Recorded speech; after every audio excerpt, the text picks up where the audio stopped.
Ultimamente eu estou obcecado por super-heróis, então eu comecei a assistir algumas séries que têm isso como tema, mas super-heróis é um tema meio complexo. Eu não diria complexo, na verdade, eu acho que é um tema bem simplório, mas dá pra usar essa ideia como base pra obter temas interessantes. Eu acho que Invencível faz isso muito bem. Invencível entra naquela horda de obras que tentam desconstruir. Ai, que palavra. Essa palavra ficou chata, né? A mídia, o TikTok, deixou tudo chato pra caralho. Mas desconstruir um gênero. Nossa, que grande mousse, Nego Di. The Boys faz isso de uma maneira muito mais realista. Embora irônica, tenta ter humor, né? Mas eu acho que só tem coisas explícitas. Eu quero muito fazer um vídeo de The Boys, porque vai acabar em breve. E eu tô até reassistindo pra fazer um vídeo muito bom sobre toda a série e Gen V, tá? Então, inscreva-se aí. Eu adoro, eu estou amando essa desconstrução do gênero de super-herói. Que não é algo recente, tá? Acontece há muito tempo, desde Watchmen. Eu li Watchmen, eu sou fã de quadrinhos? Óbvio que não. Eu só sei de fatos. Mas não significa que eu os conheço. Então eu vou falar de Invencível e não li as HQs ainda, mas recebi alguns spoilers. Fiquei chateado, fiquei super chateado. Eu quero dar na cara do chinês que inventou o TikTok e me fez receber um monte de spoiler de Invencível, tá? O que faz Invencível pra mim se tornar uma novela. Porque diferente de outras obras de super-herói, Invencível às vezes tem umas cenas que é muito amor à vida. Depois de alguns acontecimentos babadeiros de Invencível, os personagens ficam refletindo sobre o que acontece e tem uns arcos de conflitos internos muito interessantes. Vamos primeiramente listar os pontos que eu quero discutir aqui nesse vídeo, e eu não quero que ele seja muito longo, embora eu devaneie muito, tá? Eu tenho TDAH, ansiedade, então assim, eu vou primeiramente falar rápido e depois eu vou devanear.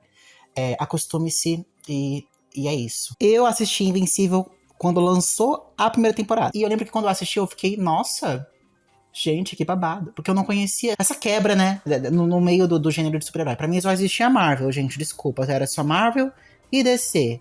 E Boku no Hero. Pra mim não existia mais nada além dessas coisas. E pra mim, qualquer outra série ou obra que tivesse o tema super-heróis iria ter essa estética e essa vibe bem. Vamos salvar o mundo dos super-vilões. O final da primeira temporada é realmente surpreendente. E eu fico muito chocado com o fato de que começaram a fazer memes de uma cena que é tão melancólica. O que vai sobrar pra você depois de 500 anos? Você vai. Ainda vou ter você. Meigo. Inclusive, eu adoro o personagem do Nolan. Eu adoro pessoas irônicas, porque ele literalmente não se importa tanto assim com os humanos. Ele tem que fingir, né? Ele tem que fazer de conta que se importa. Então tem várias cenas que ele deixa escapar um pouquinho, né? Em alguns diálogos, me rachava de rir. Eu não consigo desgostar do Nolan. E não é por conta da aparência, tá? Não é só porque ele é um tesão, que ele é uma pessoa boa. Inclusive, eu adoro o fato de que a Debbie não deita pra ele. Poderosa. Se o Nolan me aparece com essa carinha aqui na porta da minha casa, eu dou tudo que eu tenho pra esse homem. Eu acho que todo mundo começa Invencível com a ideia de que o primeiro episódio começa como qualquer série normal de super-herói. Você pensa, nossa, que sem graça, qual que é o babado por trás dessa série? Aí o Nolan vai lá e acaba com todos os Vingadores daquele universo.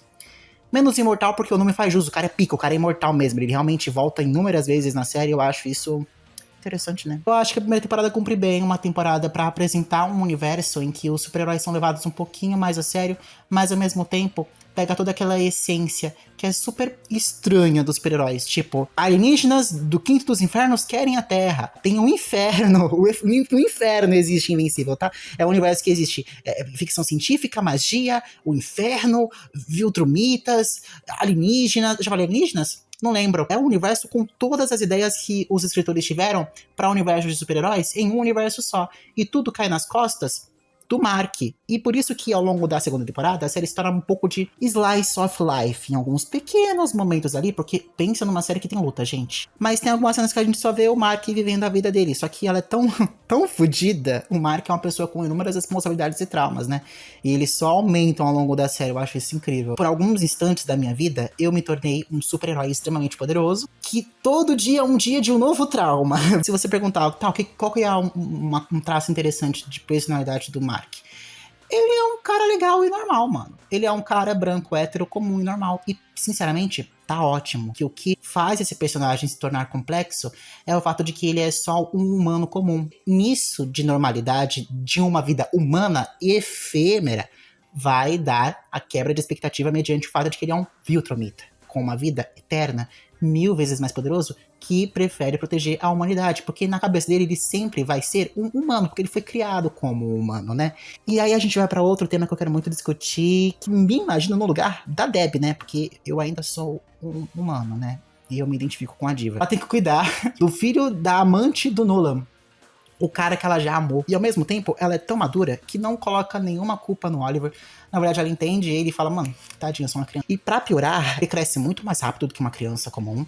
E pra variar, ele tá tendo opiniões cada vez mais parecidas com a do Nolan. Que legal! E já que ele é uma criança e não conhece muito do mundo, ele vai pra ideia mais lógica e mais simplista possível. Nada de muita complexidade, porque ele não tem tanta experiência na Terra, tanta vida, pra pensar de forma complexa. Então ele vai pensar, eu sou mais forte que os seres humanos, logo, pau no cu do mundo. Eu acho que a Debbie é a melhor personagem de Invencível, porque se não fosse por ela, o Mark já teria se aliado ao Nolan há muito tempo, e a Terra, ó, comes e drinks, by Viltromitas. E é interessante que chegam algumas cenas da série que os personagens tentam enaltecer a Debbie, porque eles sabem que ela é extremamente foda. Só que é algo que a gente não vê muito em séries de super-heróis, sério. Tem personagens que fazem coisas louváveis em obras de ficção envolvendo super-heróis só pra trama rolar, acontecer e o protagonista ter motivo pra fazer o que faz.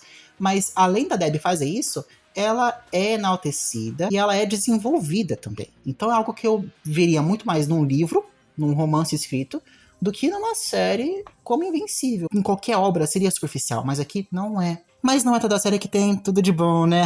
O arco do multiverso. Resumidamente, esse cara, ele consegue criar portais pra multiversos, né? Ele pegou todas as versões dele dos multiversos e juntou. Ele quer ter todas as memórias desses caras aí. Desde o começo eu pensei, porra, não vai dar certo. Porque a mente humana tem um limite, né? Uma hora ou outra o Alzheimer vem, né? Você vai ficar esquizofrênico. E foi exatamente o que aconteceu. Foi culpa do Mark? Talvez. O coitado só não estava bem informado do que estava acontecendo. Mas aí esse pau no cu do caralho jura de pé junto que a culpa é toda do Mark, porque em todos os universos que ele viveu, o Mark tava lá com o Nolan fudendo a porra toda. Eu, sinceramente, fiquei aliviado quando o Mark matou ele sem querer. Eu acho que ele foi super útil nesse ponto pra evoluir o arco do Mark, e realmente foi um arco que eu gostei de ver. Aí ele voltou, trazendo vários Marks de vários multiversos. Gente, eu não queria ver isso, eu achei chato pra caralho. Inclusive pro próprio arco do Rex. Eu tava amando o arco do Rex, ele evoluindo, deixando de ser babaca. Ele poderia ter a vida de humano que ele nunca teve, porque os pais dele venderam ele na primeira oportunidade que viram de vender ele. E ia ser um término de arco perfeito pra esse personagem, ele ia ficar com um arco fechadinho, bonitinho. Aí vem lá o Mark de um outro universo matar ele? O que isso tem a ver com o Rex? Não é bom pra fechar o arco de um personagem, porque não tem a ver com o tema dele. Antes disso, a primeira vez que esse filho da puta aí morre, vem a Ivy Atômica dizer, se declara pra Ivy do seu presente. Eu fico até hoje pensando, será que o Mark só se declarou pra Ivy porque isso aconteceu? Isso se torna um relacionamento deles tão triste. O estopim pra ele acontecer foi muito estranho. E daí também tem a questão de que o Powerplex tem o mesmo tema desse antagonista aí que faz portais. Eu já entendi que o que o Mark fez tem consequências. E essas consequências já aconteceram dentro da cabeça dele. Aí ficam martelando o mesmo tema na série. Vamos conversar então um pouco sobre o que tá rolando no final da 4ª temporada, né? Finalmente a questão dos Viltromitas foi desenvolvida, encontrei a palavra certa, caralho. Quando o Nolan chegou no Alien e falou, só tem 50 só. Só tem 50 Viltromitas só, não tem muito Viltromita pra matar, não. Só isso? Não entendi. Eu pensava que era mais, né? Tem o arco do Treg. E eu acho ridículo o fato de que, na verdade, eu acho isso muito interessante, né? Quando a gente vê a distância de força entre o Mark ou o Nolan e o Treg, é algo muito distinto. Bizarro isso. Será que o Mark um dia vai, de fato, conseguir derrotar o Treg? Porque eu não consigo ver isso acontecer. Ele é muito forte. E faz sentido, né? Porque a vida do Treg inteira foi feita com base em ser o mais forte, em ser um Viltromita, coisa que o Mark não tem, ele trocou isso por ter uma vida humana. Tô ansioso pra ver isso. E muita gente diz que os Viltromitas são burros. Eu não acho que eles são burros, eu acho que eles têm uma cultura muito mais simplista que a dos seres humanos. Por quê? Porque eles têm uma coisa chamada super força. Não que ter super força emburrece as pessoas. Longe de mim dizer isso, ratos de academia. Eu digo que eles não precisam, né, pensar muito. Ter uma vida que não é efêmera faz você ter todo o tempo do mundo de pensar no que você quiser, quando você quiser. Você não é forçado pelos acontecimentos da sua vida a amadurecer. Como é que um Viltromito amadurece? Ele não precisa, né? Deve demorar pra isso acontecer. Então por isso que eles vão ter uma ideia tão imatura. Não é à toa que a pessoa que teve a ideia de ir contra os próprios Viltromitas foi uma pessoa mais idosa. Por quê? Porque ela tem mais maturidade, ela viveu mais. Mas quantos anos ela precisou viver pra isso acontecer? Uns 900, uns 800. Gente, isso é tempo pra caralho, né? Isso são muitos anos. Na minha cabeça faz sentido, tá? Não tô passando pano aqui, não. E faz os Viltrumitas também se tornarem derrotáveis, né? Porque eu não tava aguentando mais. Eu não tava conseguindo imaginar uma maneira de a humanidade vencer nessa porra. E agora tem. Se bem que eles agora estão... Aí tem aquele meme de fazerem pessoas famosas se tornarem Viltrumitas. Eu tô achando o auge do humor. O TikTok nunca esteve com uma For You tão dedicada a me deixar feliz. Vamos discutir uns pontos finais. Eu queria só enaltecer um pouco do Allen. Eu ouvi dizer, vi spoilers, de que ele vai fazer umas babaquices aí. Mas eu acho que deveriam mudar isso na série. Porque eu gosto muito dele. Sabe aqueles héteros legais? Aqueles héteros muito bacanas? Sem falar que ele é um gostoso, né? Ele é um dos ciclopes mais gostosos de toda a ficção. Hétero, infelizmente, né? Fazer o quê? Algumas coisas não são perfeitas mesmo, né? Vamos ser um pouco feministas agora. Eve Atômica, nerfadíssima. Eu acho que a Eve Atômica é perfeita demais. Eu pensava isso desde quando ela foi desenvolvida, né? Ela vai fazer faculdade de arquitetura porque ela tem que, né, pensar no que ela vai criar. Porque ela pode criar o que ela quiser, quando ela quiser, com os materiais que ela quiser. Uma pessoa vivendo a vida é como se fosse o Steve do Minecraft. No criativo. A luta que ela teve com Conquista foi tipo, alguém com stand e alguém sem stand. Foi muito pica, eu achei muito foda. Vai ser completamente nerfada nos próximos arcos que estão por vir, porque ela vai ser mãe e dona de casa. Porra, é uma adaptação. Criasse algo que impedisse ela de ser tão poderosa assim. Era até meio chato assistir algumas cenas dela, porque ela é tão perfeita que não rolava conflito algum envolvendo ela. Era sempre ela e alguém. Ela e o Mark, a pessoa que mais acontece desgraça na vida na série. Ela e o Rex. Outro azarado fudido também. Ela é tão perfeita que ela serve só pra dar suporte a pessoas que têm uma vida muito mais perfeita que ela. Por quê? Porque ela é muito poderosa. Não souberam o que fazer com a diva. Então é isso. Eu espero que vocês tenham gostado desses meus devaneios durante 20 minutos. E eu espero que editar esse vídeo não seja tão difícil, tá? É difícil colocar essas cenas do Zetsu. Então eu quero muito que você deixe seu like. E veja mais vídeos do canal. Cansei de falar sobre obras pra um público infanto-juvenil. Vou falar de obras adultas sim, porque eu sou uma pessoa adulta, né? Eu tenho que me enxergar. Ai, fiquei tímido, gente. É isso. Beijos. Até.